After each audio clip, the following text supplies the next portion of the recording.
Yo tout le monde, aujourd'hui on se retrouve pour un nouveau tuto et on va parler du remappage temporel. Qu'est-ce qui se cache derrière ce mot bien étrange et bien moche? Je vais vous apprendre comment passer d'une vitesse normale à une vitesse ralentie ou un accéléré de manière fluide et pas juste vitesse normale, accélérée, vitesse normale, ralentie, de manière abrupte. Je vais vous montrer le mauvais exemple et après on va voir comment bien faire. Donc voilà, on se retrouve dans Premiere. Vous pouvez normalement, je pense qu'il y a cet outil un petit peu dans tous les logiciels. Ça existe aussi dans After Effects, mais c'est beaucoup plus indigeste. Là, il y a une manière assez graphique de le faire dans Premiere qui est vraiment très simple. C'est une façon de faire que j'utilise depuis 2 ans et demi, 3 ans. Ce que je trouve incroyable, c'est que il y a encore plein de gens qui ne sont pas du tout au courant de cette méthode. Et il y a même des gros youtubeurs axés là un peu dans ce milieu-là qui font des tutos et qui me montrent des méthodes, mais des méthodes complètement archaïques pour faire les choses. Donc voilà, j'ai ce clip de drone, tout mignon, tout plein, hein, voilà, dans un petit canyon en Islande, youpi. Je veux qu'à partir de la moitié, disons, mon clip passe de 100% de la vitesse, donc la vitesse normale, à une vitesse de 500%, donc 5 fois plus vite. Donc logiquement, bah vous allez me dire, bah écoute, on va faire un cut au milieu, donc j'appuie sur M, moi c'est mon petit raccourci pour faire mon cut, voilà.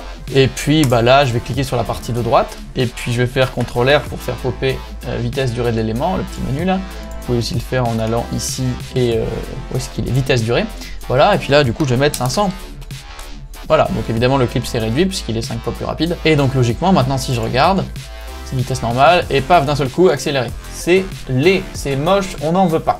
Nous on veut faire autrement. Pour faire autrement, pour pas que ce soit d'un seul coup 100, pouf, 500 en une image et que ce soit dégueulasse comme ça, il y a une façon de faire qui est toute simple, qui s'appelle donc le remappage temporel. Donc je vais faire petit CTRL Z, on va revenir à l'origine, voilà. Donc moi on va refaire la même chose, mais cette fois-ci de manière progressive. On va passer de 100% de la vitesse à 500 de manière progressive et douce. Donc vous prenez votre clip, là il faut agrandir la piste vidéo. Donc vous l'agrandissez, hop, comme ça.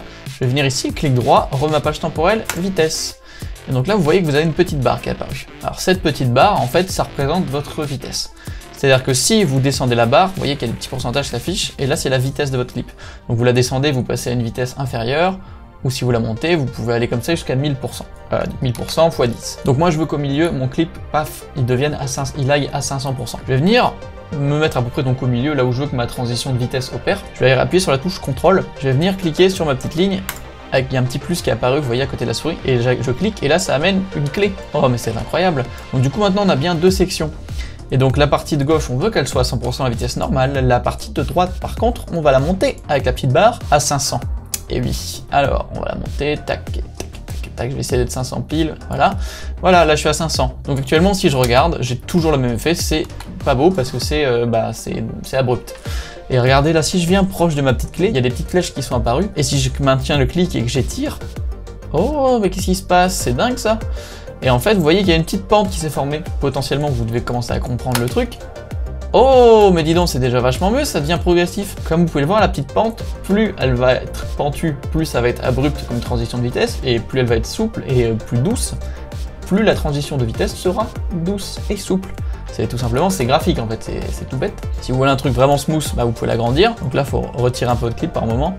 Évidemment, si vous êtes sur une vitesse grande et que vous agrandissez cette zone un peu de no man's land au milieu, là, cette zone de transition, bah si votre vitesse d'après est très grande, évidemment, la zone, comme vous l'agrandissez, la vitesse dans cette zone sera entre 100 et 500 puisqu'elle est en montée là-dedans.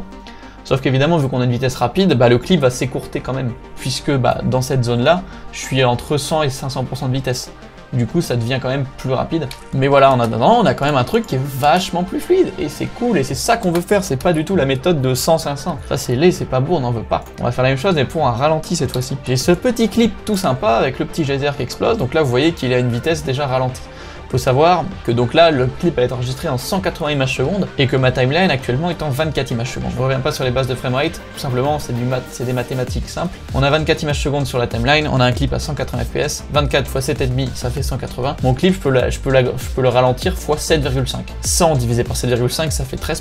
Donc en vrai, je pourrais le mettre à 13% de sa vitesse d'origine à laquelle il est actuellement. Si vous n'avez pas suivi, je suis désolé, mais je fais des calculs assez simple. Je referai peut-être une vidéo plus sur les framerate un petit peu une fois, mais là n'est pas le sujet.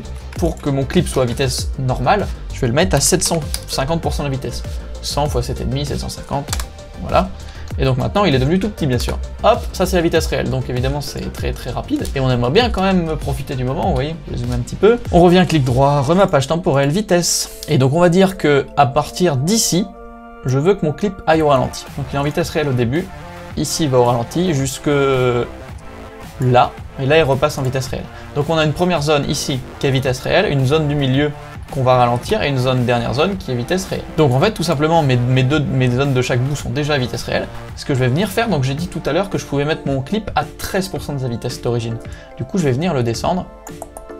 Alors là, il faut être précis quand même. À 13%. Bon, évidemment, le clip s'est agrandi énormément puisque bah, j'ai la vitesse fois 7, enfin la durée est fois 7,5. Donc si vous enregistrez une seconde, à la fin vous en obtenez 7,5, ce qui est déjà énorme. Donc là, actuellement, si je regarde, là ça fait un petit ralenti assez costaud et là ça revient super vite. Je vais l'accorder un petit peu à la fin et vous voyez, ça revient vraiment trop vite. Et moi, ce que je veux, c'est que ce soit progressif. Donc encore une fois, je viens étirer ici et créer une petite pente, pareil ici à l'entrée.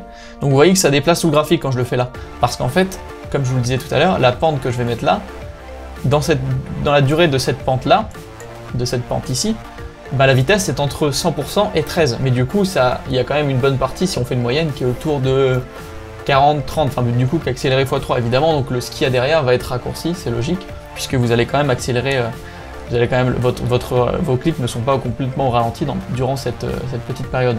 Hop, là c'est progressif, on est rentré en ralenti progressivement et on en ressort progressivement aussi, je peux vraiment l'abuser. Hein. Hop, donc là évidemment, bien sûr, toutes ces clés que je déplace et que j'agrandis comme ça a toujours un impact sur la durée, bien sûr.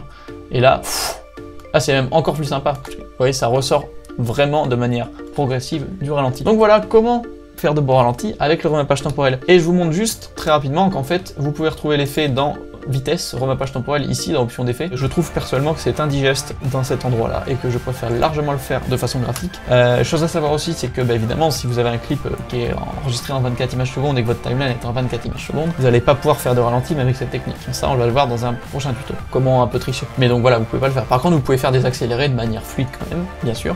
Et puis si vous avez des clips qui vous permettent qui sont enregistrés dans des framerates vous permettant de faire du ralenti, bah go, faites comme ça, faites des ralentis progressifs, c'est bien plus joli. En tout cas, si vous ne connaissiez pas cette technique, je vous invite à laisser un like et un commentaire parce que bah voilà, ça m'aide beaucoup. Et puis moi, je vous apprends des techniques pour faire les choses mieux, tout simplement. Donc en tout cas, j'espère que ça vous aura plu. Si vous avez des suggestions, n'hésitez pas à les laisser en commentaire. Si vous n'êtes pas encore abonné, mais abonnez-vous, ça devrait déjà être fait. Le petit Instagram toujours avec les photos de voyage si vous voulez aller suivre.